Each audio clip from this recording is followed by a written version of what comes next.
So earlier this week, Albert Breer of SI.com reported that the Patriots are sniffing around the trade market for receiver and tight end. And Peter, Chris and I talked about this yesterday. I mean, is this an effort to try to convince Tom Brady to stay, or is this an effort to prepare for life without Tom Brady? Either way, their collection of receivers and tight ends isn't good enough. They have no one who commands double coverage down the field.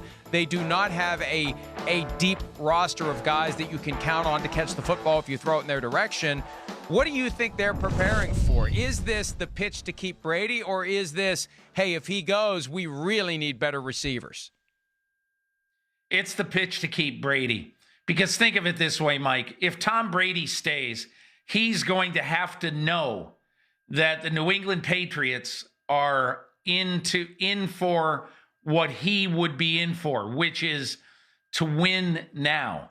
And when they picked in N'Keal Harry, they had no idea that it was going to be basically a redshirt year. Right. You know, and that's what it became for this team. And so to me, if you go into free agency this year and you're bringing Brady back, you have to do everything you can to get Emmanuel Sanders. You've got to do everything you can to get either Eric Ebron or Austin Hooper or Hunter Henry. You know, and to me, I still look at this. And Mike, if you noticed when the compensatory picks came down yesterday, the New England Patriots now added 2 additional picks at the end of the 3rd round. So now they're sitting there with 87, 98, and 100, as well as their first-round pick. Yeah, they don't have a second-round pick, but they are in position easily, if they want to be able to move around and get, and I'm just going to use this name because I always do, a Terry McLaurin type. Terry McLaurin last year, the 76th pick in the draft with Washington. If he had a great quarterback situation there, he easily could have been the offensive rookie of the year in the NFL. And to me, when the New England Patriots, you know, they could move around in the 70s or 80s and get a really good developmental wide receiver long term. But if they bring Brady back, there's going to be more pressure on them. And Belichick understands that. They can't get a potentially developmental receiver who doesn't produce right away, the way N'Keal Harry was last year. So if Brady comes back, I say they go veterans. If Brady doesn't go back, they go young guys. Yeah, I don't disagree with any of your thoughts there. You know, I will say this. Of course, they have to improve what they got there, no matter who's the quarterback. But certainly if Tom Brady and they want to make it enticing and make another run at this, they got to improve a little bit.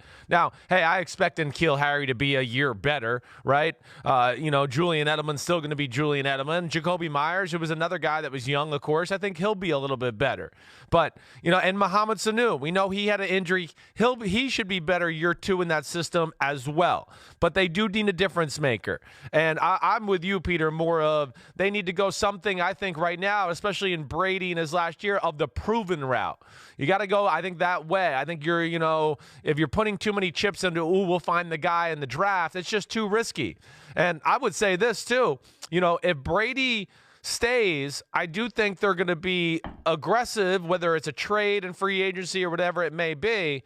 But I don't know if they'll be as aggressive as he leaves. If he leaves, I think they'll get really aggressive because there are 2 reasons. One, I think Belichick's going to want to show he can win and the offense can still be good with Brady. But 2, I think you'll need the star player on the offense because Tom Brady and the luxury of him knowing every play in the history of the New England, you know, offense and being able to have that at disposal, that'll be gone. There'll be a little schematical advantage gone for New England in that aspect where they're going to need the players to make some plays. And I can envision that happening too. There's always been this quirk with Brady that he's very slow to trust receivers as well, which makes it less likely that they would go out and bring in a bunch of rookies who are wet behind the ears and trying to learn the ropes in the NFL. Yeah.